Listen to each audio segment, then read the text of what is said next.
नमस्कार, मैं आपका अपना Nitin Vijay, popularly known as N V sir. बच्चों का और अभिभावकों का बहुत प्रेम मिलता है, उसको साधुवाद, धन्यवाद बहुत-बहुत। और बहुत खुशी का मौका है कि आज मैं अपने जीवन में पहली बार चंडीगढ़ आया हूँ। ज़ाहिर-सी बात है कि पहले से भी बहुत सारे संस्थान यहाँ पर हैं, फिर मोशन की क्या आवश्यकता है, मोशन क्यों डिफरेंट है। मैं अपना व्यक्तिगत परिचय आपको पहले दे दूँ कि मैं कोटा की धरती से ही पला-बड़ा हूँ, वहीं पे मैंने अपनी आईटी की तैयारी करी और फिर मैं आईटी चला गया। ये बात मैं आपको इसलिए बता रहा हूँ, क्योंकि एक विद्यार्थी के रूप में मैंने काफ़ी सारी समस्याएँ देखी जब मैं खुद पढ़ता था स्वयं। कोटा आप सभी लोग जानते होंगे, शिक्षा की काशी कहलाता है। तो मैंने काफ़ी एक विद्यार्थी के रूप में वहाँ पे समस्याएँ देखी। मुझे लगा कि उनका निवारण एक अध्यापक के रूप में मुझे ज़रूर करना चाहिए जब मैंने अध्यापक बनने का सोचा। तो मोशन की शुरुआत वैसे ही हुई और आज खुशी की बात है कि देश के 60 शहरों में हम हैं, कोटा हमारा हेड ऑफ़िस है और एक बहुत बड़ा सेंटर हम चंडीगढ़ में लेके आ रहे हैं। चंडीगढ़ बहुत बड़ा मार्केट है जहाँ पे बहुत सारे बच्चे हैं, जो वाक़ई लालसा रखते हैं कि वो उच्चतम स्तर तक जाएँ और अच्छे कॉलेजेस में एडमिशन लें और यहाँ से जाते भी।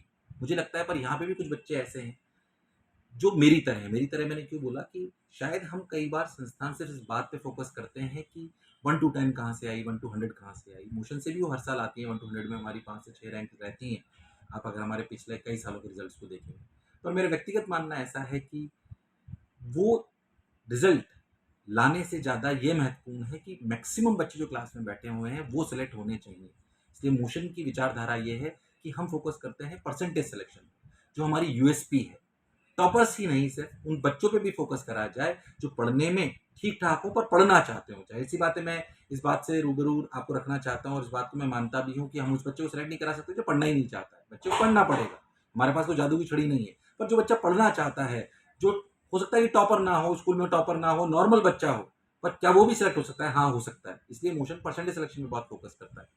अब बात आती है कि परसेंटेज सिलेक्शन पे हम कैसे फोकस करते हैं? ऐसा क्या नया हम करते हैं? तो मेरा व्यक्तिगत बहुत मत है क्योंकि मैं आईटी से ग्रेजुएट हूँ, हमारी बहुत स्ट्रॉन्ग टीम है करीब 400 लोगों की, जो कोटा में काम करती है। बहुत मेरा व्यक्तिगत रूप से ऐसा मानना है कि अगर टेक्नोलॉजी को सही स्वरूप में इंटीग्रेट करा जाए फिजिकल क्लासरूम के साथ-साथ तो बच्चे को सिलेक्शन के चांसेस बहुत ज़्यादा बढ़ाए जा सकते हैं। इसके लिए हमने 7.5 लाख सवाल क्यूरेट करे हुए हैं, हमारी खुद की ऐप है, हमारी खुद की एक मिरेकल मशीन है, आप चाहें तो यहाँ पे देख सकते हैं। हो सकता है इस वीडियो के माध्यम से भी आपको दिखाई दे।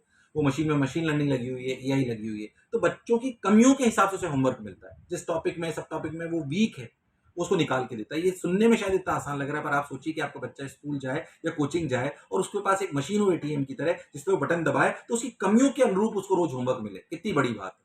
ये सुनने में आसान लग रहा है, पर इसे करने में हमें 5 वर्ष लगे और करोड़ों रुपए का इन्वेस्टमेंट इसमें हुआ। मुझे लगता है कि ये अगर बच्चा ढंग से यूज़ करेगा और टीचर्स का प्रारूप उसके साथ सेट हो जाएगा, तो उसका सिलेक्शन के चांसेस बहुत ज़्यादा बढ़ जाएँगे और इसीलिए मोस्टली परसेंटेज सिलेक्शन बहुत ज़्यादा आती है। और मैं व्यक्तिगत रूप से एक बात और मानता हूँ कि क्योंकि मैं खुद शिक्षाविद हूँ, मैं बच्चों को रोज़ पढ़ाता हूँ, तो शायद उनकी सोल को समझता हूँ। उसी हिसाब से पूरे सिस्टम्स को और प्रोसेसेस को बनाया गया है। मैं व्यक्तिगत रूप से वादा करता हूँ कि हमारे चंडीगढ़ सेंटर पे भी हमारा पूरा फ़ोकस होगा। जो कोटा में हम पूरा दे रहे हैं, वो पूरा यहाँ पे देने का प्रयास करेंगे और अच्छे से अच्छा परसेंटेज सिलेक्शन लाने का प्रयास भी करेंगे। तो आशा करता हूँ मेरी बात आपको अच्छी लगी होगी। आप मोशन सेंटर को भी ज़रूर विज़िट करेंगे और आने वाले समय में आप ज़रूर जो है सफलता का परचम लहराएँगे। मुझे सुनने के लिए बहुत-बहुत धन्यवाद।